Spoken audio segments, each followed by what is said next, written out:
All right, so I wanted to start. My name's Jacob Van Sickle. I'm executive director at Bike Cleveland, and I just wanted to thank everybody for coming out today. Man, I'm already getting choked up. I haven't seen people in so long. When we talk about the Ride of Silence, we always talk about how, this is really the most important ride of the year because, all of us bike a lot, I assume. And this is really honoring those that didn't get to finish a ride that they set out to finish. So today we have some really great speakers here to share their story with us. And then we'll have a little bit of call to action, somebody from the city sharing some information. But I just want to thank you all for coming out. I know it's super weird time still a little bit in terms of gathering with people. So really appreciate everybody coming out. And to kick us off, we're going to have Ashley Shaw come up to share her story.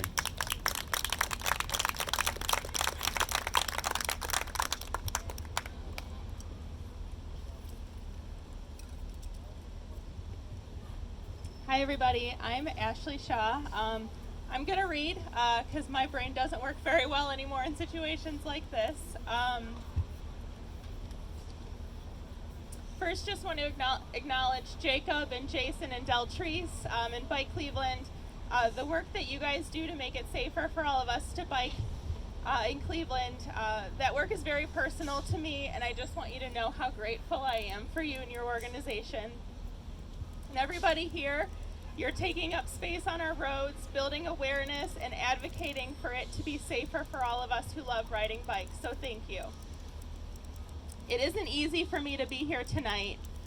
I live with an overwhelming sense of guilt that I survived my bike crash when so many others don't. It will be 4 years in September.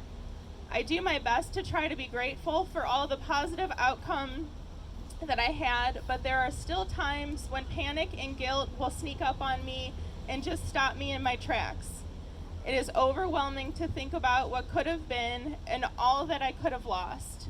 I haven't learned how to process these feelings yet, and I am just so sorry for anyone here who has lost someone while biking.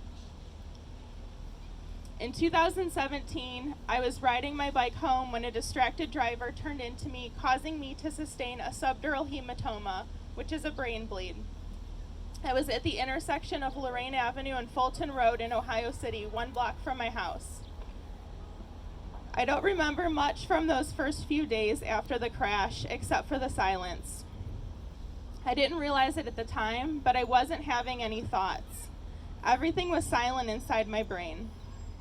While the nurses were telling me that I may need to have brain surgery, I was texting videos of my hospital socks to my boss. Looking back, it is really scary to think about my brain just shutting down, but it probably saved me to not actually be able to process the severity of what I was about to experience. That silence will always stay with me. Following the crash, I had a hard time forming sentences, finding words for what I wanted to say, and getting words in the right order when I would write. I was noticeably slow and delayed when I spoke. I was easily overwhelmed in social settings and sometimes still am. I am sensitive to noise and can't process more than one noise or person talking at a time. Too much stimulation or stress can cause a cognitive crash, which is a setback in my symptoms that can last a few weeks to a few months. I regularly experience short-term memory loss, headaches, nausea, and fatigue. Sometimes my brain doesn't process what it sees, so I run into things and I fall a lot. I spent nearly 2 years in fight or flight, meaning my body didn't know yet that it was safe and was having the same physical reactions that you'd have if you were actually in danger. I describe the feeling as being chased by a bear, meaning I felt constant panic, I wasn't able to eat or sleep, and I was exhausted from running. I share these symptoms because traumatic brain injuries are mostly invisible, and that can make recovery incredibly isolating. When you appear healthy, people around you have a hard time understanding what you're going through. Because my injury is invisible, I feel it is important to share my story so other people know how common my experience is. Traumatic brain injuries are more common than you think. Every 11 seconds, someone sustains a brain injury in our country. Motor vehicle crashes are one of the most common causes of brain injury-related emergency room visits, hospitalizations, and deaths. Traumatic brain injuries make up about 30% of all injury-related deaths in the United States. The mortality rate for subdural hematomas is 64%, which means more people die from what happened to me than don't. Over the past few years, my network of people with traumatic brain injuries has grown significantly. Nearly everyone I know with a traumatic brain injury was injured in a crash involving an automobile. These are everyday people like you and I who, following their brain injuries, lost their jobs, lost their homes, their marriages, their children, their friends who rode in the car with them. This can happen to anybody. Your life can change in an instant. You could survive, but you could lose everything. The only reason I was able to keep my job and continue living on my own is because I have an employer that supported me and allowed me the time I needed to heal. When you're recovering from a brain injury, it feels like you've lost yourself and you're just a shell. You feel like you will never be whole again, that you will never feel good again, that every moment of your life revolves around managing your symptoms and trying to make sure you don't push yourself too hard that you just shut down, all while trying to maintain whatever normalcy you have in your life. And everyone around you expects you to be yourself again because you don't look injured. This has been the most difficult thing I have ever experienced, but I would never take it back. Something really unexpected happens when you have a close call with your life. It puts the important things into perspective, and you hold on to those things really tight. I value my life, my experiences, and my relationships in a completely different way than I did before. My life now is simple and slow, but so much more meaningful. I lost the person I was the night of the crash, and I spent a long time grieving that loss. But it is an incredible opportunity to be able to rewire your brain in an intentional way, choosing to focus on the connections that you want to make and letting go of the ones that you don't. It took a long time, but I have accepted that I am no longer recovering from a brain injury, but that I have a disability that I will live with for the rest of my life. But I can walk, and I can talk and live on my own. I'm one of the lucky ones.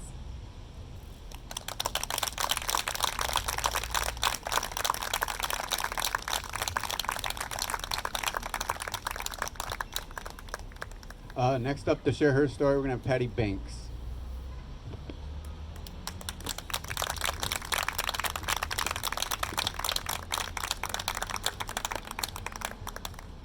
Hi there, everyone.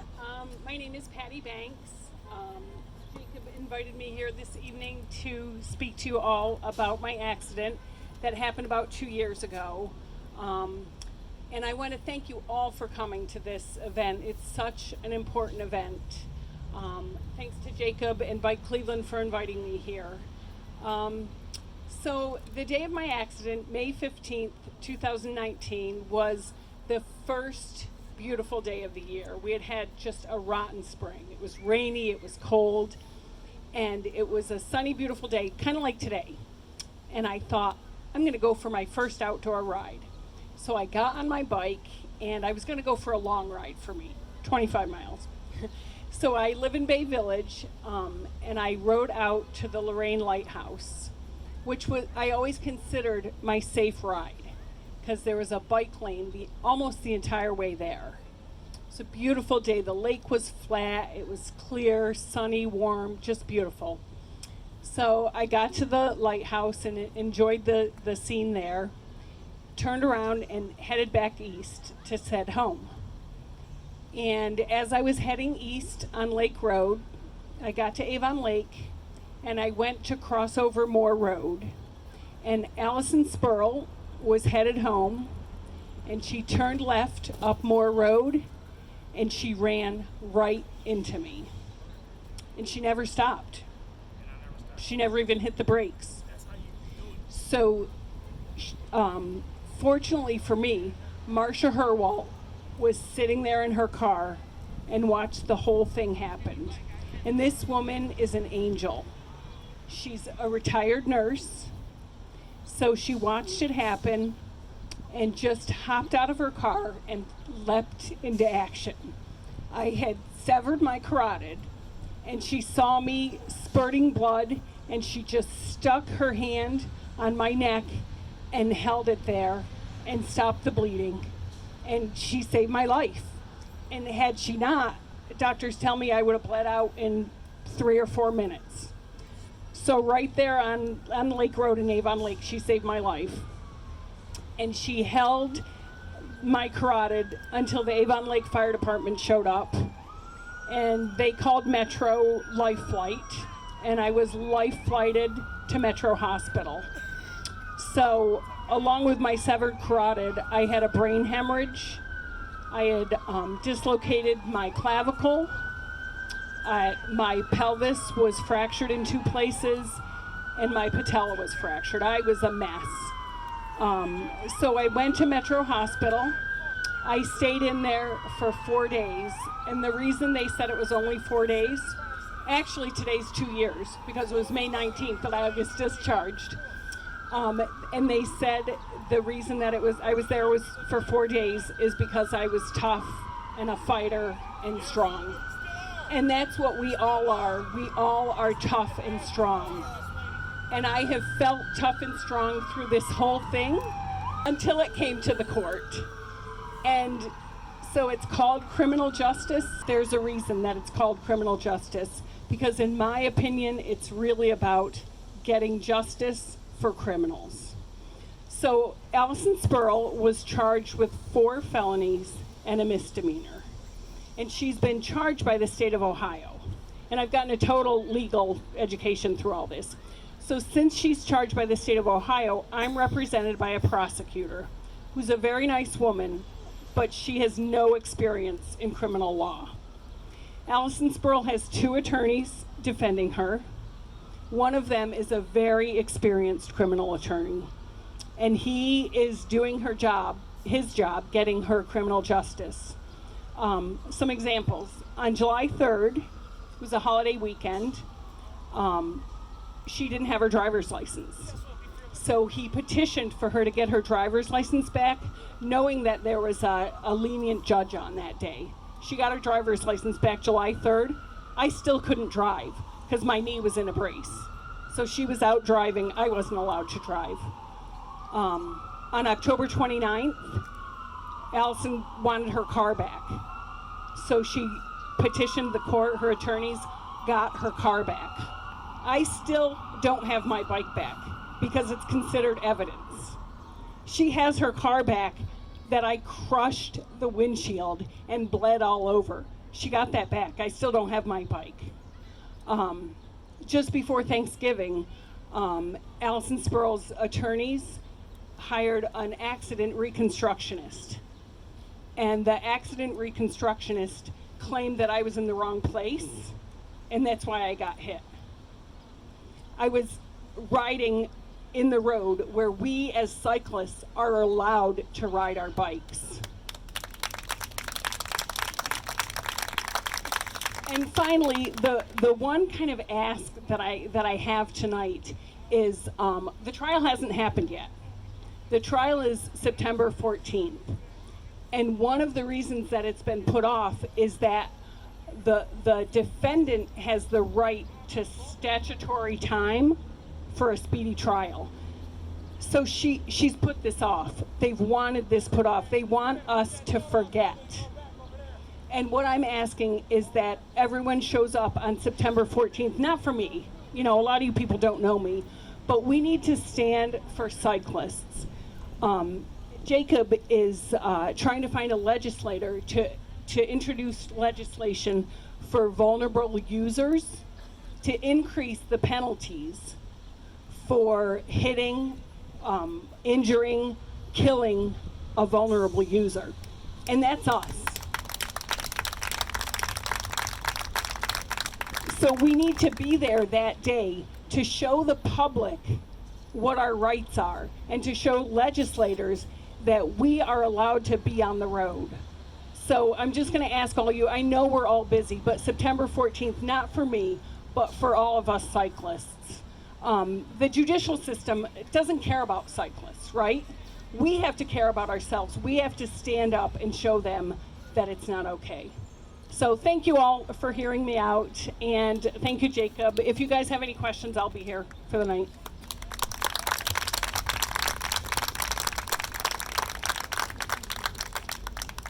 And before I introduce our next speaker, an update on the vulnerable road user law that we're trying to get introduced. Actually, thanks to Ken Kanabe, we have a meeting on Monday with Representative Skindell to talk with him about potentially sponsoring a law that hopefully gets passed. So next up is Patty Banks. Patti Nylens. There's too many Patties. I'm sorry, Patty Squared.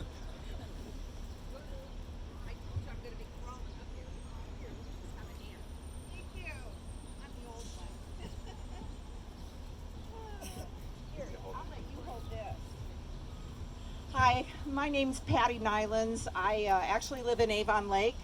For those of you who don't know me, my husband Randy died almost 2 years ago from a bike vehicle accident. And Jacob told me that I had to talk a little bit about Randy. So I'm going to tell you a few things that are a little off script. Randy was my best friend. We met when we were 16. We worked in a grocery store together. And he was really cute.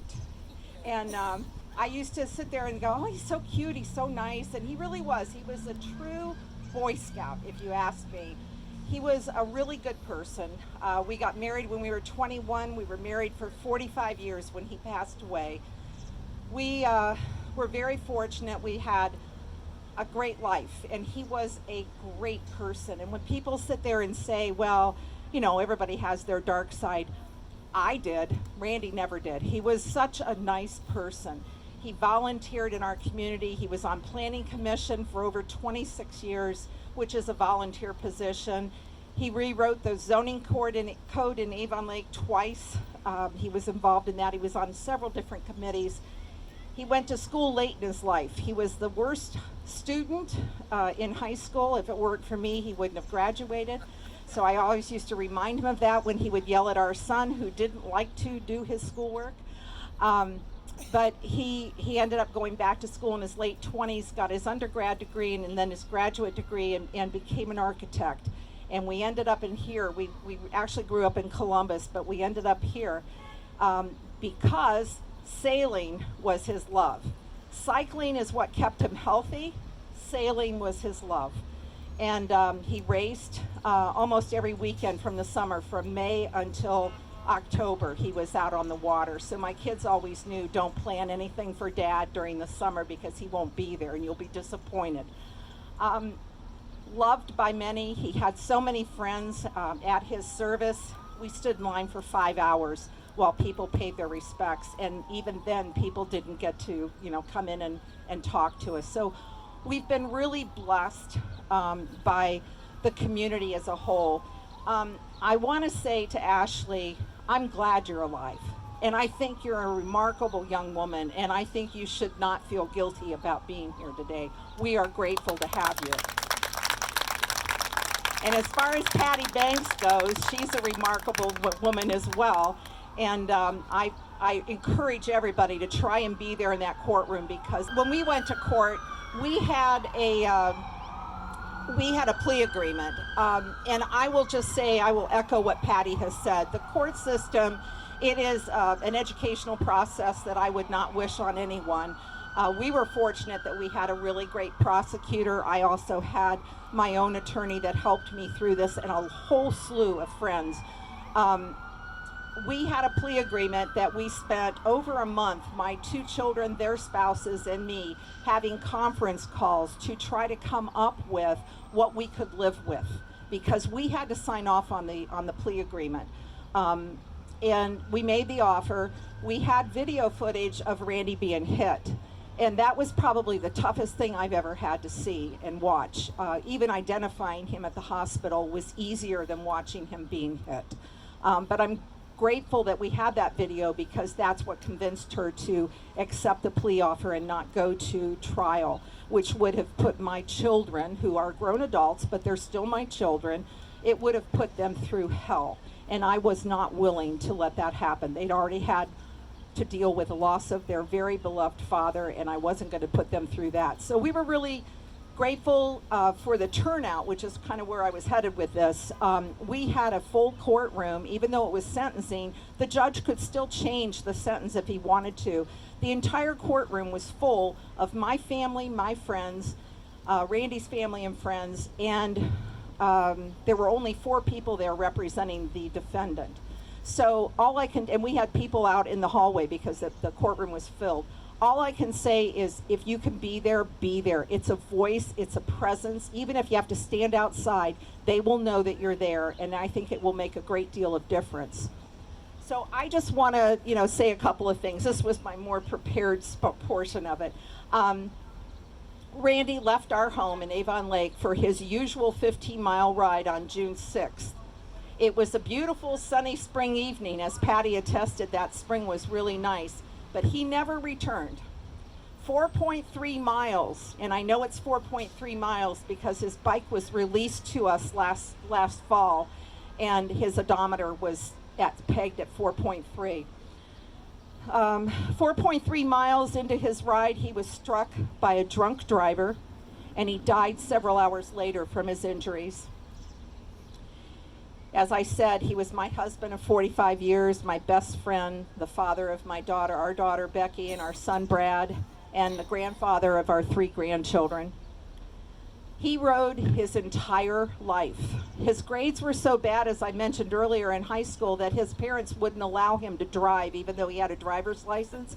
So he used to ride his Raleigh bicycle over to my house, my parents' house, and visit me. That's how I would, we would have a date on the bike. So that's how long as long as I've known him, he's ridden. He was a responsible cyclist. He wore bright colors. He only rode in the daylight. He used the bike lane. He wore a helmet. He had flashing lights on the front and the rear of his bike. He had reflective material on his bike and his clothing. Sadly, it wasn't enough to keep him safe, and even more importantly, it wasn't enough to keep him alive. Since Randy's death, Bike Cleveland, and I just can't say enough about them, they've been a huge source of inspiration and support to my family, and we will be forever grateful for that. Each year, loved ones leave home on their bicycles, and they do not return because of a motor vehicle crash. According to the Insurance Institute for Highway Safety, over the past 45 years, there hasn't been a single year there hasn't been a single year with fewer than 620 deaths in the United States as a result of a bicycle-related motor vehicle crash. Furthermore, in those past 45 years, 25 of those years saw bicycle deaths in excess of 800. And the National Highway Traffic Safety Administration reports injuries to cyclists in motor vehicle crashes over the past 10 years have been in excess of 45,000 individuals, people like Ashley and Patty. The resulting emotional toll, as well as the economic impact of these injuries, is significant. 45,000, that's the city of Strongsville. That's the city of Cleveland Heights. That's how many people are affected just by the accident process and not the death. Bike Cleveland has been an effective voice in the promotion of Vision Zero in the greater Cleveland area. Vision Zero is a strategy to eliminate all traffic fatalities and severe injuries, and I encourage all of you to visit Bike Cleveland's website to read more about it and how you can help with this initiative if you haven't already. My hope, and this is my greatest hope, is to never see another ghost bike, to never hear of another cyclist involved in a vehicle crash, to not add any new names to those remembered in the rite of silence. Thank you very much for being here tonight.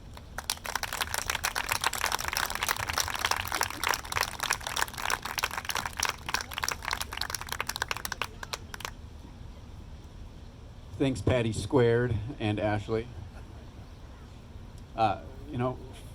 Far too many people have lost a loved one or had their life severely altered due to an auto bike crash.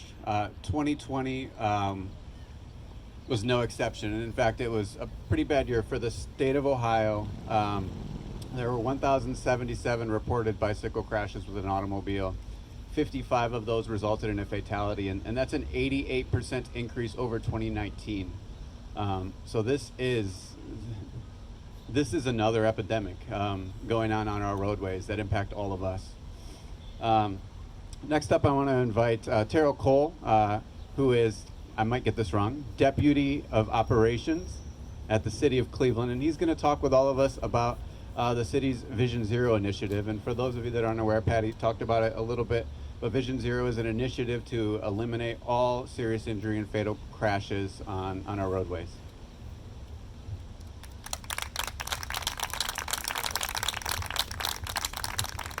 Thank you, everyone. It's my pleasure here representing the administration as well as City Council. It's important that the Vision Zero initiative is dedicated to eliminating serious crashes and fatalities. It is a multi-agency, multi-organization effort, collaborative to develop strategies for that goal. One of the examples, actually, through partnership with my co-chair, able co-chair, Ken Kanabe, attorney at law, is actually the underride guard that you see in the waste truck behind you. That is a safety device that we are piloting right now, and that is an example and a result of that collaboration. One of our committee members, Andy Young, helps financially support this pilot, and so we're going to be evaluating it and also leading by example what we would want for private industry to install in their vehicles to minimize the levels of those injuries and fatalities.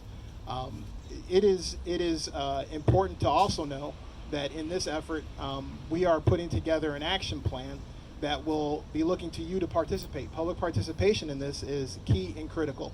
So we're going to be focused on education. We're going to be focused on changing the language. They are not accidents, these are crashes. Accidents makes it seem as if there was no other alternative. So through planning, communication, education, and even capital improvements, we look to change these structures to make sure that it is safe for all users of all modes of transportation. So again, please, when this is complete, take a look at the underride guard. You'll be seeing those around our community. Pay attention to the in a sense website communication. Sign up with Bike Cleveland to figure out how you can be also involved in that action planning process. And we are just going to keep moving forward to reach that goal, and we're excited about it as well. Thank you, Jacob.